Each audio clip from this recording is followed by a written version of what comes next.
Last year, EA took its long-running Need for Speed series in an exciting new direction with the release of Need for Speed Underground, a racing game that focused on making the import tuner scene the star of the arcade-style racing show.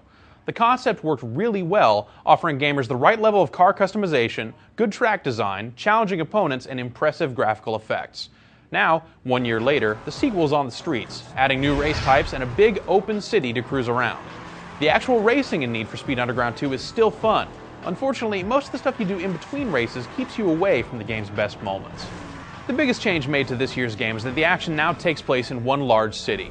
You have free reign to drive around wherever you want, but the flip side is that you'll also have to drive to specific locations if you wish to compete in a race or customize your ride.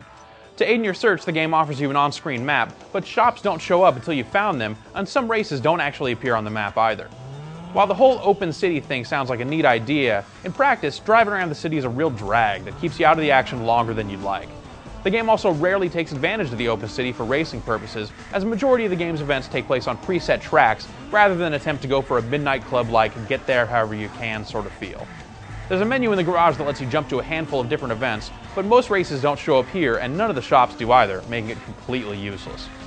At the start of the game, you'll be driving some pretty slow cars, so racing won't be very exciting until you earn enough for a full set of upgraded performance parts. But once you've gotten through that, the racing is fun and the car is handled well. Like last year's game, there are a handful of different race types.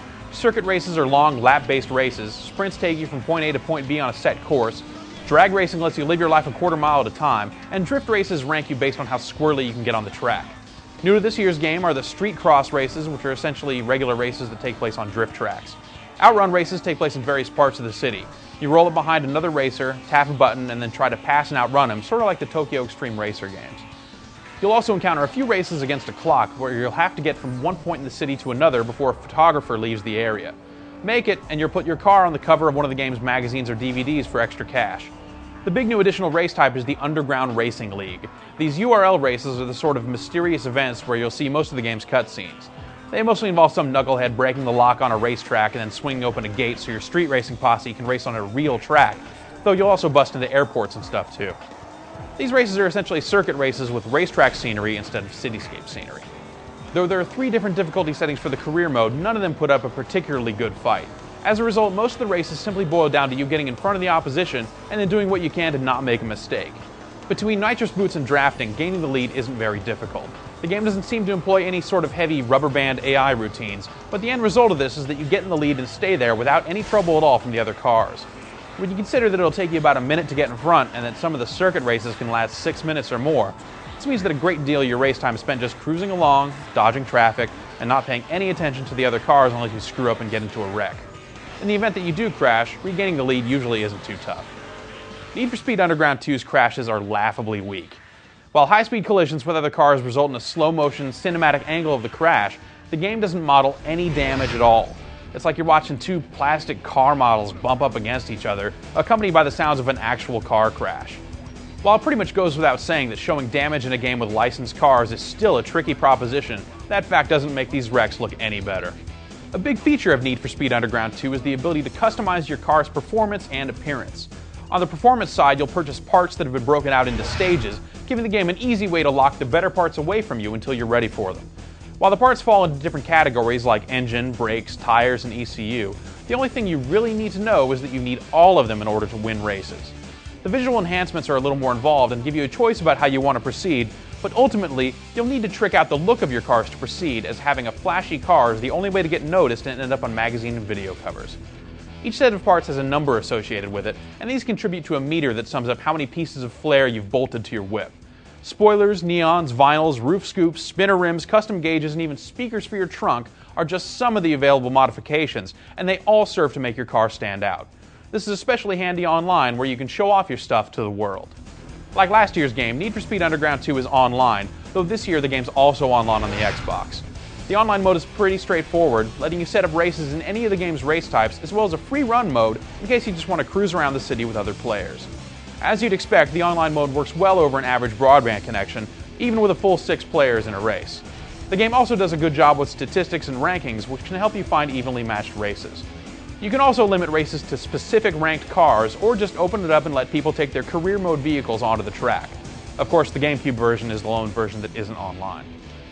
Oddly, while Need for Speed Underground 2 attempts to emulate the underground street racing scene, the game is filled with conspicuous product placements all over the place. Things like billboards on the side of the roads aren't too bad, and the occasional real-life fast food joint does its part to make the city feel a little more realistic. But basing the game's whole on-screen display around the logo for a cellular phone service provider just crosses the line. Sorry, but there's nothing underground about forcing a bunch of non-car related corporate logos down your throat. Then there's the game's hokey dialogue. The overzealous script is constantly throwing poorly placed slang at you. Hearing Brooke Burke tell you that you've got to be racing tight, or noticing how the game is always careful to call your money bank whenever possible, just sounds stupid. Graphically, Need for Speed Underground 2 looks good, with the exception of the GameCube version, which actually has a whole lot more slowdown than any of the other versions of the game. The car models are sharp, and the city looks fine. For the most part, the other versions of the game keep running at a smooth frame rate, even in the later stages when you're moving much, much faster. But at the same time, the game isn't quite the effects show that the last game was. You still get nice little effects like the shaky camera used to show drag races, but the blur effects are much less pronounced now, which is too bad because that effect was really well done last year. Now you get blurring at very high speeds or when you kick in the nitrous oxide, but more would have been better. For the most part, the different versions of the game look very similar, with the Xbox and PC versions allowing for slightly higher visual fidelity than the PlayStation 2 version, which is beyond the lower quality GameCube version. Ultimately, the major differences come down to the GameCube version not having online support and the PC version not playing very well with the keyboard controls. Get at least an analog gamepad if you're planning on playing this game on the PC. The game's sound rises above its lame dialogue and poorly delivered speech. The game's engine sounds aren't quite as deep or as throaty as you might like, but the game is great at changing the sound of your car as you purchase upgrades. Also, things like the whoosh of wind when you fly under an overpass really help sell the game's sense of speed. Need for Speed Underground 2 starts with last year's game as a template and builds from there. Unfortunately, almost everything that's been added to this year's game takes away from the overall experience. Once you're in and racing and customizing your cars, the game is a lot of fun, but there are too many obstacles standing between you and the best parts of the game.